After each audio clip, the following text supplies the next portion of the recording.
ভাতটা বসিয়ে দিয়েছি, এখানে তো দুধটাও হয়ে গেছে। মেয়ের জন্য একটু ছাতু বানাচ্ছে, ছাতু খাবে মেয়েটা। বড্ড হাওয়া দিচ্ছে জানলাটা। এই যে আজকে রান্না হবে, পেঁয়াজ আছে, রসুন আছে, আলু আছে। তো পেঁয়াজ দিয়ে আজকে আলু দিয়ে আর ডিম ভেজে আর একটা তরকারি করব। তো চলো দেখি, ডিমটা এইটাকে ধুয়ে নিই, তারপরে ডিমটা ভাজবো। মেয়ের খাওয়া নিয়ে কত ঝম্প সকালবেলা, দেখো বন্ধুরা। হ্যাঁ, একদম খেতে চায় না।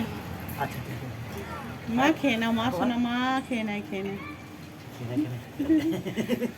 আচ্ছা, আমি ডাইটা ভালো যাবে, ওই ডাইটা তাহলে আবার হয়ে যাবে তো। খেয়ে নাও, খেয়ে নাও, খেয়ে নাও। কে খায়, কে খায়? হাতটা দেখে হাতটা। এখন খেয়ে নাও, বন্ধুরা সবাই দেখছি। খেয়ে নাও, খেয়ে নাও। হ্যাঁ, ডাইটা লেগে যাবে তাহলে। ডাইটা লাগবে তো।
দাঁড়ালো মনে হচ্ছে ওই জন্য উল্টো আছে।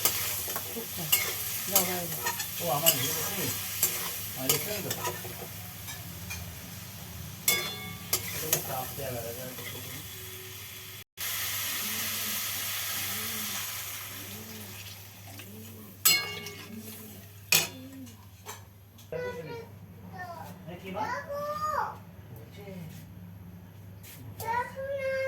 বড় একটু চিনির জল করেছিল, লেবু দিয়ে শরবত গরমেতে, তো ওটাই খাচ্ছি এখন। ডিমগুলো এবার দিয়ে দিলাম, তরকারিটা এবার ফুটছে, দিয়ে এবার একটু চাপা দিয়ে দিই, এবার হয়ে যাবে। তোমার ডিমের তরকারি এই যে হয়েই গেছে, দেখো আলু সেদ্ধ হয়ে গেছে, দেখতে পাচ্ছ, হয়েই গেল। তো বন্ধুরা, আমার এই যে ডিমের তরকারি ডিম ভেজে যে তরকারিটা কমপ্লিট হয়ে গেল এখন।